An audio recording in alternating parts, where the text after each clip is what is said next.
तो welcome back to my YouTube channel your के official. तो आज हम क्लास 8 विषय साइंस और फर्स्ट चैप्टर उसका फसल उत्पादन एवं प्रबंध के चैप्टर लेकर आए हुए हैं। तो इसका फर्स्ट पार्ट और सेकंड पार्ट बना चुके हैं। ये फर्स्ट चैप्टर का थर्ड सेक्शन है, ठीक है, यानी थर्ड क्लास है।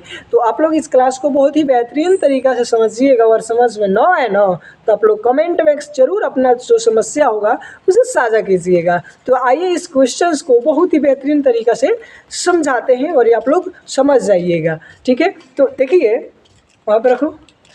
तो इसमें हम लोग देखेंगे कि अंतर समझना है, मतलब इन दोनों में क्या डिफरेंट होती है और ये क्या कौन सी काम के लिए उपयोग होता है। आइए हम उसे समझाते हैं, यानी उर्वरक और खाद। इसके पहले वाले वीडियो को आप लोग जरूर देख लीजिएगा, तभी और बेहतरीन तरीके से आपको समझ में आएगा। तो उर्वरक एवं खाद, ठीक है। सबसे पहले हम समझेंगे उर्वरक, यानी उर्वरक जो होता है, उर्वरक एक मानव निर्मित लवण है, यानी ये एक मानव निर्मित मतलब मानव के द्वारा बनाया जाता है। कौन? उर्वरक, ठीक है। उसके बाद अगर हम खाद में देखते हैं तो खाद के अंतर ये है कि खाद एक प्राकृतिक पदार्थ है। जो खाद होता है वो एक प्राकृतिक पदार्थ है, ठीक है। उसके बाद लिखा गया है जो गोबर एवं पौधे के अवशेष मतलब इसके भाग के विखंडन मतलब होता है टूटना या अलग होने से क्या होती है, प्राप्त होती है। कौन? खाद, ठीक है। उसके बाद इसका सेकेंड उदाहरण देखेंगे हम लोग। सेकेंड, तो उर्वरक का उत्पादन फैक्ट्रियों में किया जाता है, मतलब जो उर्वरक है ना उसे कंपनियों में क्या किया जाता है, बनाया जाता है, मतलब फैक्ट्री वगैरह में बनाया जाता है। खाद जो है, खाद को हम लोग खेत में भी उत्पन्न कर सकते हैं और घर पे भी बना सकते हैं और फैक्ट्रियों में भी बनाया जा सकता है, बस केवल उसमें कोई रासायनिक पदार्थ न मिलाया जाए, ठीक है। तो इसे लिखा गया खाद को खेत पे भी क्या किया जा सकता है, बनाया जा सकता है। थर्ड में देखेंगे उर्वरक में, तो उर्वरक से मिट्टी को ह्यूमस प्राप्त नहीं होता है।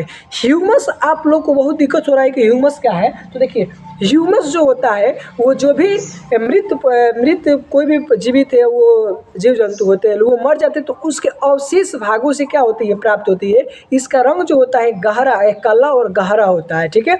और ये क्या करता है कि इस ह्यूमस के द्वारा पेड़ पौधा में मिट्टी की जो प्रवृत्ति होती है, जल अवशेष करने की क्षमता होती है, वो क्या हो जाती है, बढ़ जाती है। लेकिन खेत में देखिए उसके बाद करें खाद में मिट्टी को हुमस प्रचुर मात्रा में क्या होती है, प्राप्त होती है। यानी हुमस से ही मिट्टी जो होती है मजबूत होती है और उसमें कोई भी फसल उगाते हैं, कोई भी फसल हम लोग रोपते हैं तो वो काफ़ी बेहतरीन हम लोग का उसको रिजल्ट मिलता है।